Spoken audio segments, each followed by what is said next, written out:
Hi, Susan. Hi, Marty. We're live. Here we are on another Friday. How are things in Minnesota? Cold, rainy, feels like it's gonna snow. Perfect day for a quarantini. Yeah. But I need to stay sober to do this. So here's my breathe deep tea. You're so healthy. You're so healthy. Well, thank you everybody who has decided to join us today.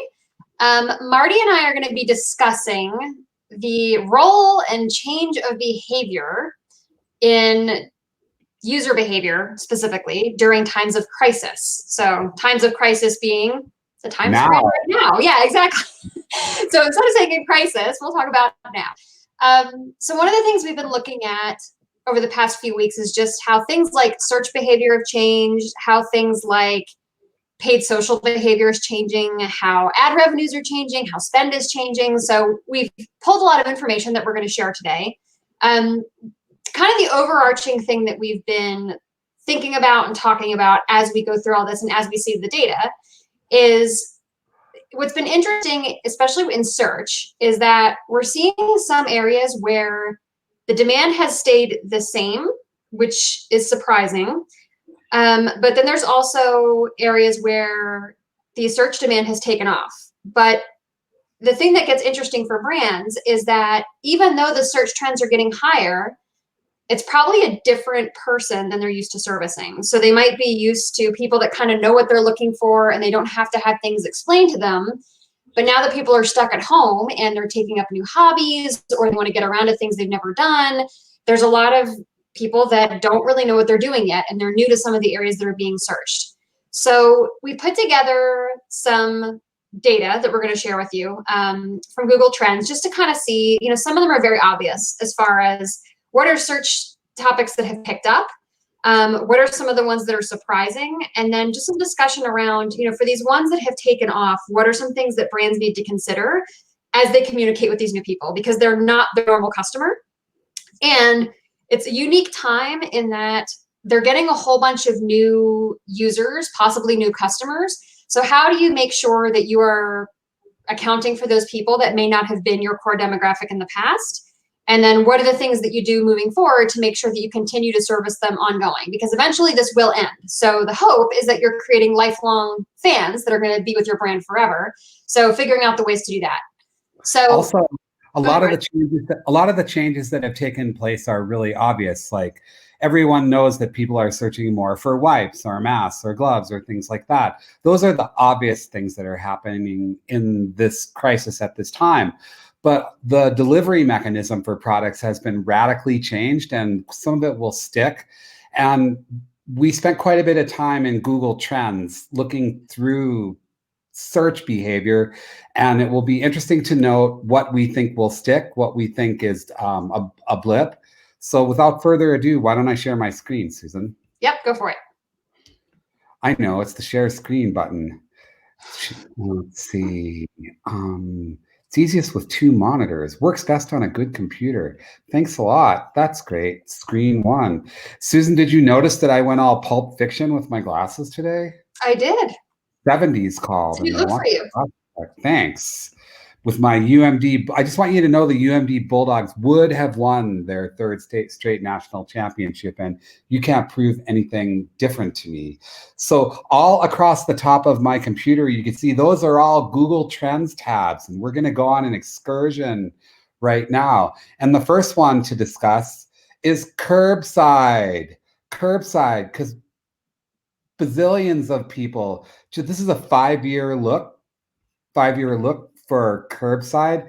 Susan, just look how that spiked. Like we can watch just over the last 30 days. Look at this. Just like, well, that's not quite enough. You need to look at it over 90 days to really see bazoom. Yeah, it's crazy. I know, just insane. So looking down in Texas, what a surprise. What a surprise. Breakout keywords like curbside pickup, Home Depot. Yeah, places that never really had curbside pickup. I mean, I think restaurants are always kind of the obvious thing that people think of. But to your point, and there's some other verticals that we're going to go through that'll show what is also probably driving this curbside pickup. But like the Home Depot, Lowe's stuff, we do have some slides on the home improvement things. So there's a lot of other verticals we're going to look at that are driving that curbside pickup thing just beyond food and drink. It's interesting too, like looking at this in categories like curbside health. That's where I got a shot that I needed to get, a vaccination that I needed to get. Mm-hmm. So it's very interesting, and you're not going to see it's even so drive-through banking. Okay, so next tab, curbside pickup. That curbside pickup, just more definition on that. Delivery. Delivery has been a steadily rising concept for humans for quite some time. Looking at 5 years, we could look since 2004, and it's not quite apples to apples, but that just shows the progression over time. Delivery has been a concept that's been with us for quite some time. Look over the last 90 days for delivery. So it plateaued. And so what we're guessing is that starting late during the month, Susan, would you say that's people getting bored with staying home there, going and picking stuff up? Well, I think the other part too is like when you look at where it started, that was when COVID started happening. And so it's been interesting to see it kind of go and just flatten out, because I know at least here for the first like 2 to 3 weeks, you really didn't know what you were going to get at the grocery store. Like when I go now, it's pretty predictable. Like obviously toilet paper and paper towels are still, what that is what it is. But like, I mean, there wasn't really any beef. There was no fresh chicken. So for a few weeks there, it was very touch and go about what was actually going to be at the store. You didn't know. Mm-hmm. So what's interesting in that graph is you can kind of see where that happened, where it's like people just started getting delivery, and it's still very high, but it evened out a little bit, I think, as the food supply got a little bit more predictable. Interesting to see too. Look at the keywords that go with delivery. So what does that mean for digital marketers? It means that what you probably already know, that you need to include the concept of delivery, because obviously it's top of mind amongst humans that are searching. This is an interesting one. No contact. The next one's going to be touchless, no contact. The reason it's minus slime is because that's a contact lens related term. Slime, you have to, some people don't know that you could do negative keywords and Google Trends, but just look at this. Look at this crazy stuff here over the last 90 days. Hard to see in that view, but definitely over the last 12 months. You can see it right there. That's the spike right there. And then looking at over 5 years, pretty crazy. So people don't want to touch you when they're buying their shit. That's basically what it's about. Mm-hmm. So interesting, this first group of things we're looking at is about the delivery mechanism. Next one, touchless. Whoa. Yeah. Whoa. Like we're getting far beyond the concept of car wash here. So look at this. So this goes back to really started to take off there. Touchless. Next one. You would expect to see this. These are the food delivery companies. This is a 5-year look. So you see the progression that was taking place for Uber Eats and Grubhub before, the phenomena dating back to 2016 when it started to really take off. And then you see the prodigal progression through here. It's getting bigger. It's leveling off. There is a spike. COVID, boom, right there. Look at that. Like just that's COVID right there. So food delivery for these brands are at the highest place they've ever been in their history in terms of people hopping on and looking at it. And then look at the keywords that are rising keywords. Mm-hmm. Yep, it's what we would expect. And then also the states too. That's interesting to note. Mm-hmm. Texas, Florida. Interesting that it's not more in New York. That might be that the data is lagging for this part. It's interesting. That's very interesting. Okay, next trends tab. Instacart. Mm-hmm. What do you have to say about that?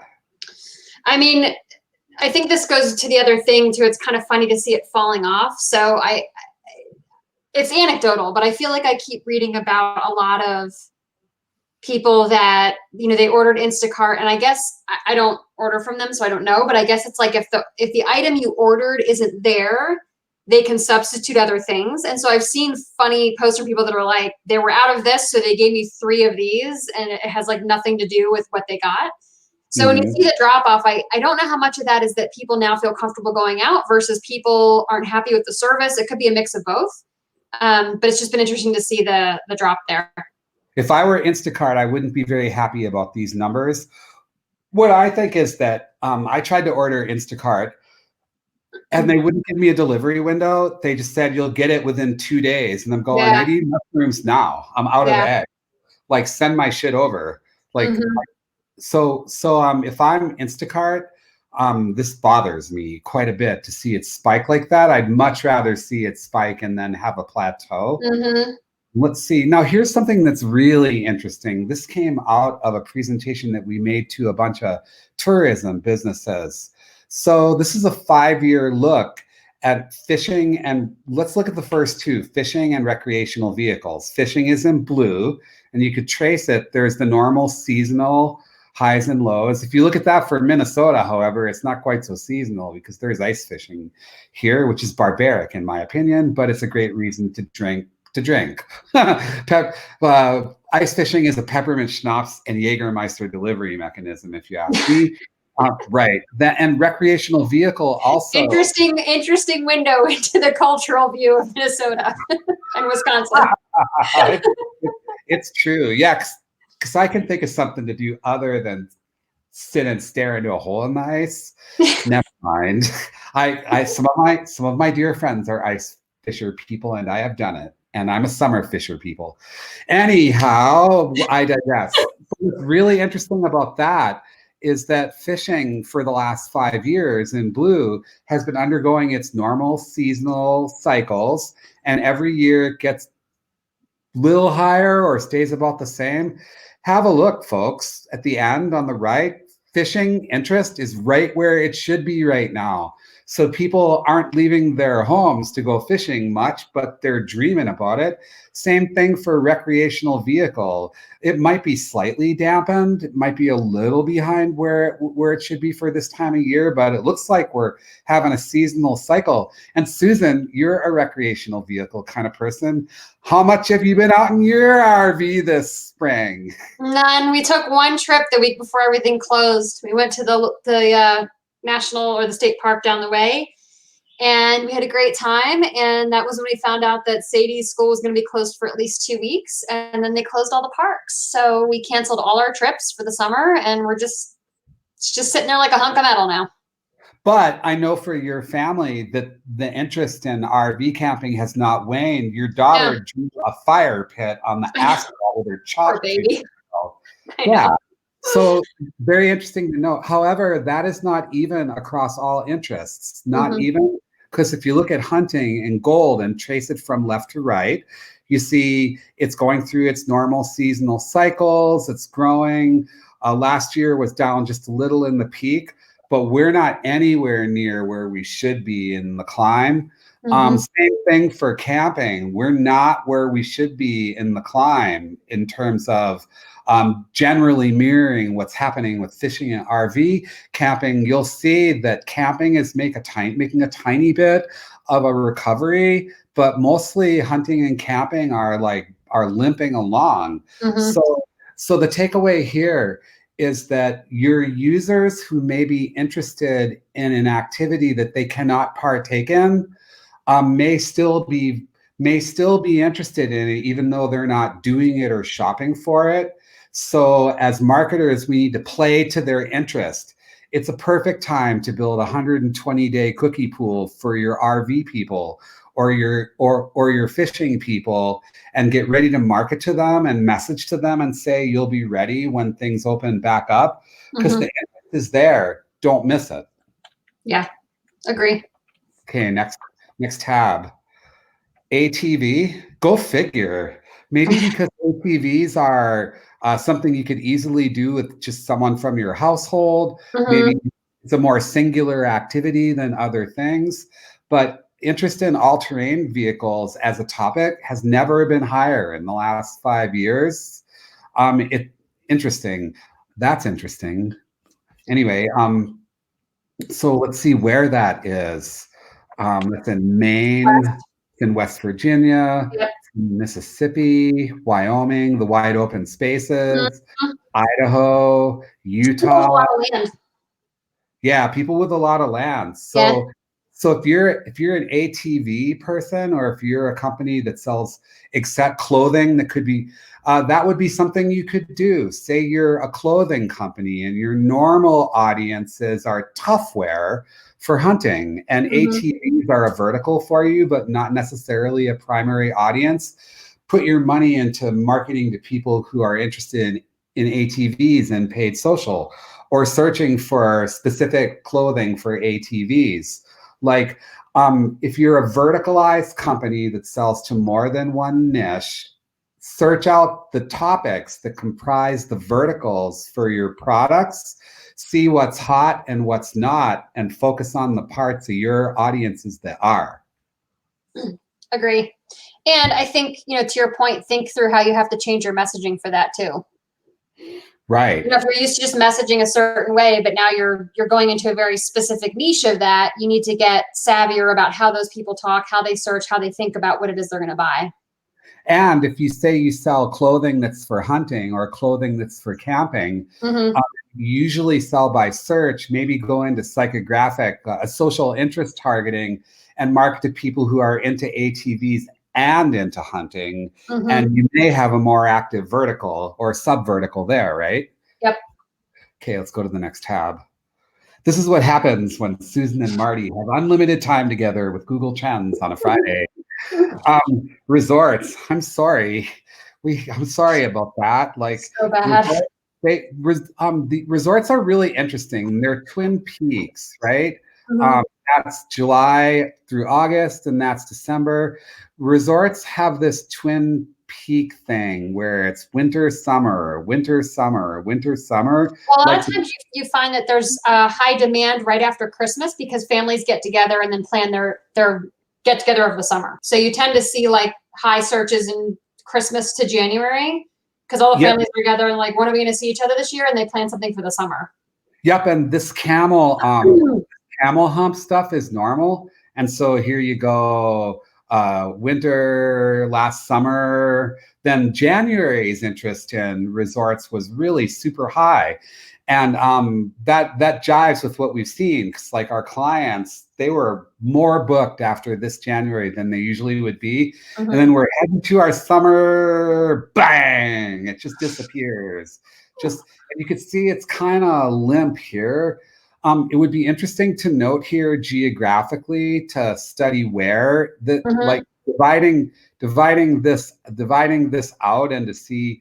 And also, I would look into the categories too, to see if maybe which like, so I would, if it were me, I would study the categories on the rebounds and see if any of these categories show, because resorts are also retreats, and the comeback for these may well be maybe verticalized, and you could study in trends for that.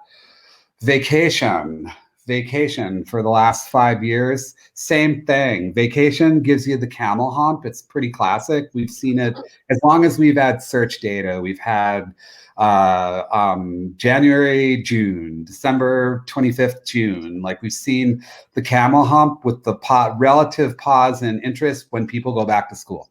Is what we've seen that. And this year they cut off the camel hump. It's just like, we're starting to make a rebound. People are starting to be interested. I would say that I was hidden in this data, and we're not going to go too far into it. I can tell you that there's two magical words that are going to come to play in the vacation space, and that's near me. Near me. Also, that's what's going to happen in camping and all the activities near me, because many states have the same sort of duality that Minnesota does. They say, well, yeah, these things can open and you need to have social distancing and communal amenities can't be open. And we want you to stay close to home. So near me, like, and a lot of marketing for vacations and resorts and hotels and trips and family trips and things like that are going to pin those words on it, and your marketing is going to need to include justification. You could say the boundary waters in Minnesota are in Duluth's backyard, or Des Moines' backyard, or Madison, Wisconsin's backyard. And so we're not showing you data at this minute that says that, but count on it being true. Count on it. Well, you're the Disney person, Susan. So I think the spike to me probably indicates people that had vacations booked that were looking up to see when the closures were for. So I think that's more of a news fueled trend as opposed to people that were looking seriously at doing anything. I mean, I know we were supposed to go on a cruise this September and we had to look up like how long have they canceled them through. So there was just a lot of Disney related activity for people that needed to figure out like, you know, when can they get a refund? How long is this going to last? So once that craziness was over and everyone's, you know, gotten their answers, you can see where it's dropped to at this point, which, you know, for May, usually September's booked by then, but you usually have a lot of people that are making plans for Thanksgiving and Christmas right about now. So funny. That's like a roller coaster. Get it? Roller coaster. Disney. I bet you didn't know that I was a comedian too. And the favorite search, I'm not a cruise person. Like, I just don't see the fun in cruises. Like, I mean, I get why people like them. No, I don't really. And anyway, look at this stuff right here. We're cruising, cruising along. Let's take a cruise. The puns are so bad. Sorry. Well, that was an accident. Could just never discount the fact that I'm naturally funny, okay? I'll do my best. Thanks. So right there, wow. Yeah, that's not good. And that's one of the few that we've seen too, where like it's not kind of like you said with the overall travel, there was some increase. There's no increase with that. It's just like look at the #1 rising search. I know. Is it safe to take a cruise? No. 600%. Should I take a cruise? Here's the answer to those questions. No. Yeah, not so much. Not so much. It's the perfect time for some foreign company to buy a high percentage of our cruise lines, don't you think? I mean, you're not wrong. Then this is amazing. This is amazing to me. The gardening trend. Gardening has never had more search interest. Nope. Let's see, in the history of Google gathering data, let's see, has gardening ever been higher than, well, but it's not apples to apples because it doesn't really count 2004 until 5 years ago. They had disclaimers about that too, actually. Yeah, the data is not gathered the same way. Like I'd say, look at that. Yeah. That's crazy. Well, I mean, it's like the perfect storm for, right? You know, I'm a gardener. I mean, I've already been a gardener. I didn't start because of this, but even for me, I'm like, I'm actually grateful. I'm like, I'm glad I took this up when I did, because when I go to the store, I still don't really know what produce they are or aren't going to have. So it's kind of unpredictable. And so it's not that I think people think they're going to starve, but it's also kind of like, well, if I grow lettuce in my backyard, I know I'll have some. And like when I went to the store the other day, they were limiting the amount of bag lettuces you could buy. So there's like produce limitations and that kind of thing. But then also you're just stuck at home, and especially parents stuck at home with kids. Gardening is not expensive.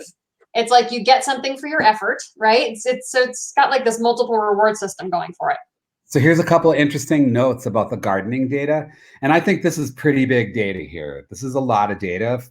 You can see where it is. It ain't in Minnesota where it's been still freezing at night, but Oregon, and in Oregon, they're growing weed. Just kidding. But here, look, relate the rising queries, gardening classes, there's that word, near me, gardening services, near me, jobs, near me, like people looking for careers in gardening. And then for those of you who like to gain insights from trends, which is interesting because trends used to be called insights years ago. I was noticing this earlier. If you look at hobbies and leisure, this just says people are turning to gardening. Look at that predict. Google is predicting that that's just going to go to the moon. Yep. So when you're looking through trends to deconstruct things, Make sure you go into the categories. Make sure you go into the categories. I bet this will be interesting to see. Gardening, travel. That's so interesting. Okay, next tab. Home improvement. There's another one. You know why home improvement works? Because you're home. And you're realizing everything that's broken and you don't want to call a service person to come fix it for you. That's right. And so think about your category, how it might be down, like how your category of sales might be down. Maybe you sell a kind of furniture. Maybe you sell a kind of furniture and you're not having really great results right now. Think about how you can tailor it to people who are in a frame of mind to fix up their home. Home improvement doesn't mean that, but the question is how can you find the areas that are occupying people's minds and sell your stuff into it? Right. And I think the other thing too is that like home improvement is such a broad term. I mean, it can near me. Look at every single one of the rising related queries is near me. Ace Hardware, near me. In contractors, near me. A store brand, near me. Hardware store, near me, near me, near me. That stuff has always been there, but there's a lot of it. And so marketing to the safe proximity is going to be a big deal for many of you. Okay. I love this one. Learn how to. Look at that. Expand your mind. Expand your mind. Well, nothing but time, right? So it's kind of like all the stuff that they'd been saying that they were going to get around to for years. They're actually finally doing. It's true. So how can you wrap up whatever it is that you market in empowering other people to know more? Like, what does knowing more mean within your category? What does more mean within your category? Wow, puzzle. It's all those Minnesotans that are stuck indoors when it's snowing in April. They need something to do. I know. I was going to go visit a friend and sit on her deck tonight and drink some wine 12 feet apart and make frozen pizza and wipe it off with Clorox wipes and shit, but it's just raining and cold and much better to sit home and drink and eat pizza, I think. Yeah. So this is not a surprise. It's fun. Next tab. Now this is a surprise. Why do you think Xbox, in terms of search interest, has clearly reached its peak, while PlayStation has mostly flattened? And you could see that there's a little spike. Yeah, what is this? Why? Like, I would think that during COVID, this would be a much bigger deal. I think that they've had, I mean, it's specifically for the product line and the consoles. So it could be that they haven't, I don't know. I used to be a huge gamer. I haven't kept up with it, but it could be that their latest console release was a while ago. So everybody that wanted to own one already owns one. 2018. There's a new Xbox 2020. Yeah. So I don't think they've released anything since the Xbox One. I'm pretty sure. I mean, if they have, it's just been small updates. So I think everybody that already owned one.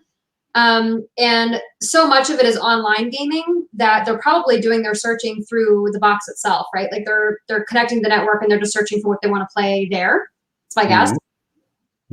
So the NFL draft was bigger than ever. Huge, like massive. It's like that virtual connectivity, right? I mean, there's no sports to watch. And I think there's also kind of like this implied optimism about the draft for the NFL. You're like, well, there'll still be football in the autumn, right? So it's kind of like, I feel like almost in a weird way, it kind of gives people a connection to like 6 months from now. You know what I mean? Like, let's just start planning for, surely we're going to have a regular football season. So I think it's kind of the duality of like, A, there's nothing else in sports going on, but then B, it's actively participating in something that's going to pay off in the fall. And I think people have just kind of written off the spring and summer, and there seems to be a comfort level with engaging in ideas for the fall. Also, it was on a steady rise since 2016, like a little decline here, a little bit bigger here. Some of this is just people wondering if it exists, wondering if it's going to happen. And so a takeaway for marketers in your space might be, how are people asking if you still exist or what's going to happen in the space? Definitely like personally, I've been trying to figure out exactly what you could do at Minnesota State Parks because I want to go shoot the Milky Way when the moon gets a little smaller. So obviously some of this is people just wanting to know if it exists or not. Okay, next tab, ESPN. Okay, so just everybody put your right hand over your heart. For God's sakes, ESPN major programming is pro basketball players playing video games by remote. It's pathetic. Yeah, I think, weren't they playing like old games for a while too? Maybe they still, I don't know. I'm not a sports watcher, can you tell? But weren't they playing like old games for a while too? Or some of their like ESPN 2 and 3s are just replaying old games, which like you could get my mind. Like, you already know how it ends, so why are we watching this? Well, that's the kind of thing where if you're the team that won, some people will watch it, but who logs in to watch their team suck again? Like, that's just a personal opinion. I don't have any data about that. On the other hand, we've got data sitting right in front of us that ESPN is on a free fall. And what do you want to bet that this little rise here is the NFL draft?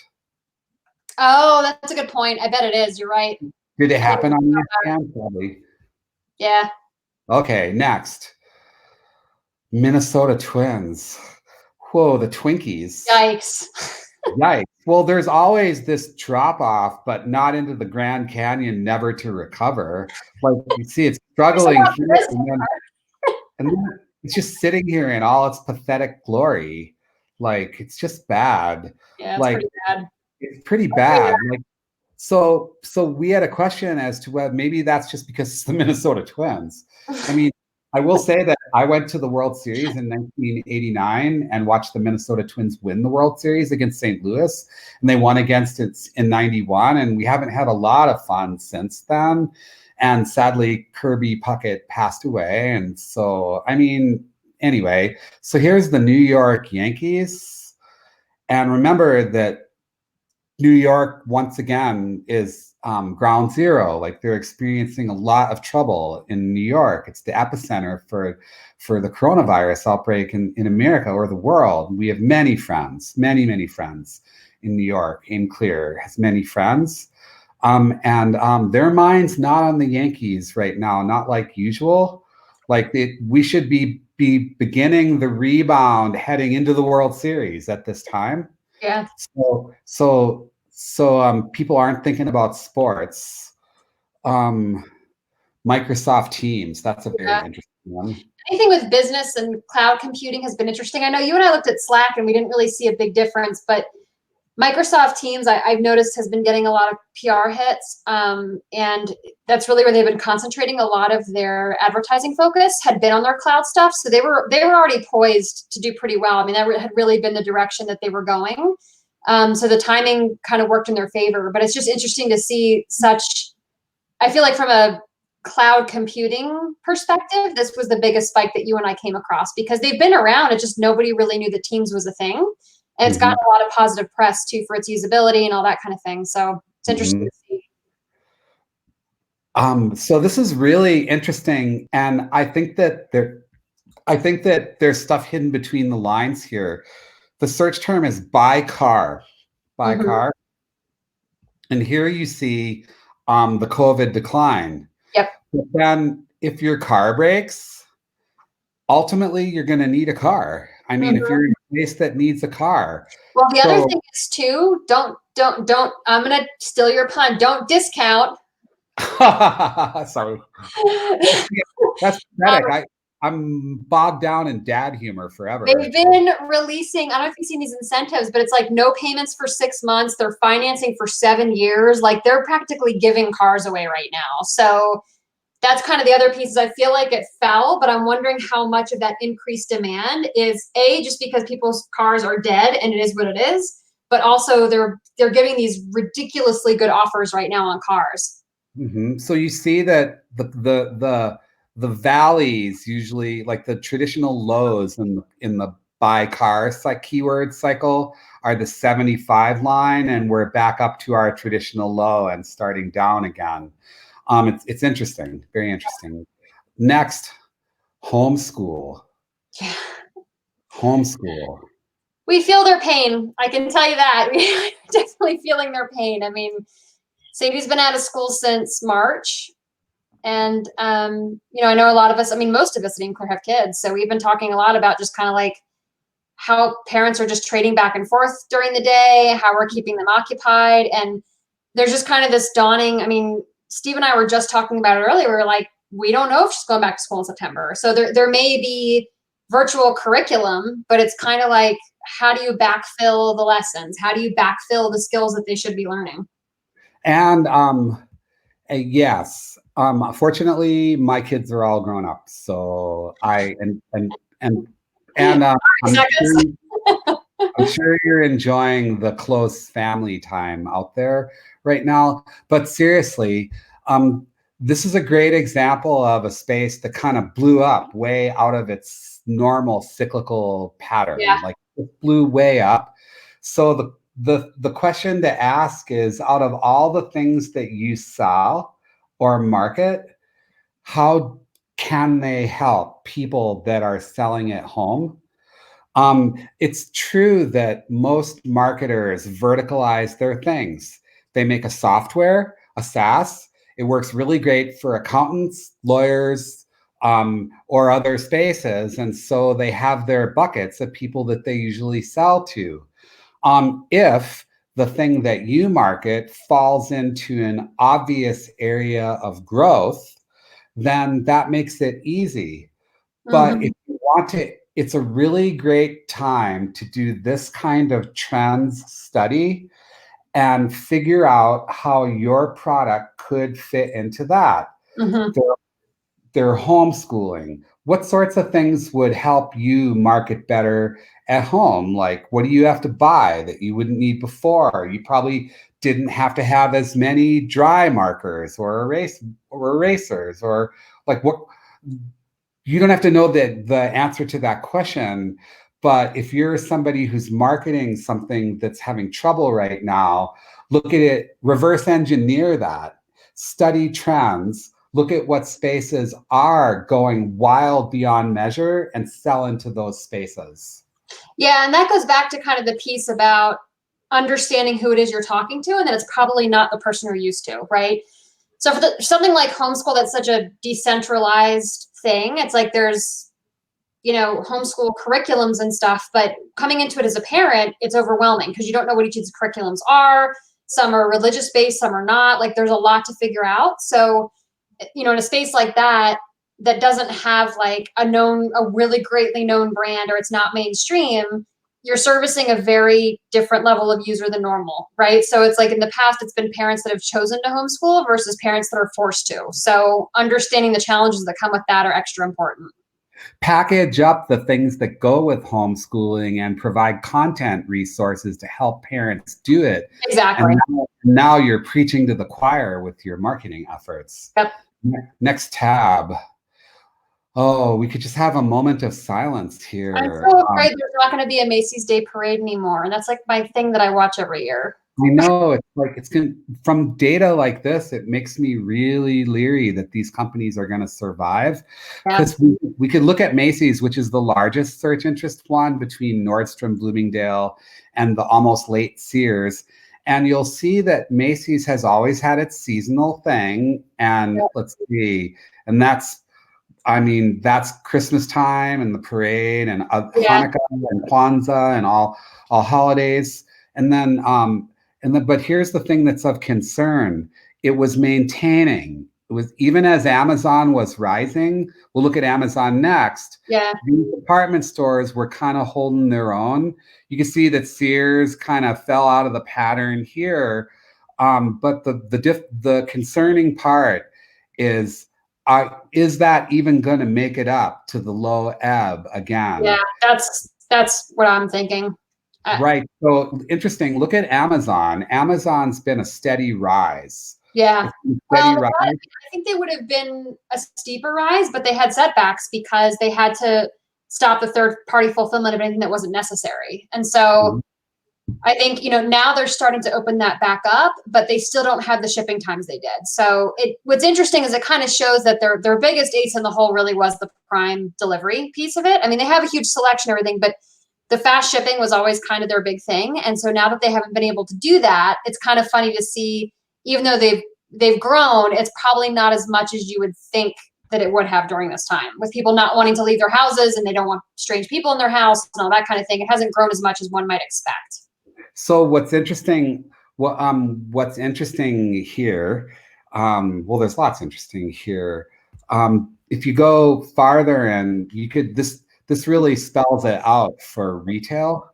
That really spells it out. That's Amazon in with the other. Let's go back one tab, and I want to encourage you to explore the Amazon monster, because these categories are really rocking when it comes to search interest. It shows you the rate of growth for like in books, etc. Like, so actually Amazon for search interest has declined in the books and literature department, or for business and industrial. So it's always a good afternoon study to look through Amazon and Prime and stuff. And then hobbies and leisure so it's kind of flattened out in that area, but now it's climbing. Anyway, it's very, very interesting to categorize Amazon interest. So anyway, that's our study for, let's see, I need to... For search and demand. Wow, that is very psychedelic. That's super, like, wow, look at all the pretty colors. So I think, as we head into the end of our discussion, I think the other thing to touch on, we talked about search. So the other thing that's been interesting to watch is paid social. So, we saw initially was kind of, everybody reported their first quarter earnings, which looked very similar, where it was just kind of like this, everything was going great up until about the second week of March. And then everyone just recorded huge declines. So there was a lot of stories about how cheap, Facebook's media had gotten. And there were agencies that were tracking it. They built, they still have these dashboards that track the CPM values. So what's been interesting is the past week I've heard and seen from a lot of media buyers too that they're experiencing increasing costs. And so there seems to be some confidence level coming back. At least, they're probably in the areas we were just discussing. Like, it's not necessarily, worldwide, world being, every vertical. But there's certainly some verticals that are doing well. And so now that we're starting to see that increase in ad costs, I think it's going to be interesting to see who wins in that. It's been a good time for people to focus a little more on top of funnel, I think, because at least with paid social, you don't necessarily know who's the best fit for your stuff always. And especially right now, it's an interesting time because something like a lookalike audience might not perform great because they don't look like your previous audience, right? So we're looking at things like puzzles, people that never did puzzles before. They're not going to be in your lookalike audience because if you're basing it off the past few months of people prior to when this happened, it creates an interesting thing about what do those cookie windows look like? How long should they be for? How far back should you make lookalike audiences for? Because they're not the same people. I think that part's very fascinating to me. Yeah. What do you think is going to happen here, Susan? I think there's short-term gain in that you could probably make lookalike audiences for the past month and have them do well for the next few months.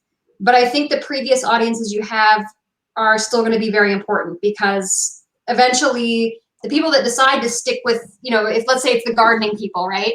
The people that decide to stick with gardening will, but you're inevitably going to have a fall off of people that once life goes back to normal, they're not going to do it anymore. So it's going to make those audiences less relevant to your prospecting efforts. But what I think is going to be interesting is during this time period for brands to look at who were like the new users that came on and are they still with us, a year later. I think that's going to be an interesting study specifically for e-com about, what percentage of that audience stayed, how much did they spend, how often did they buy.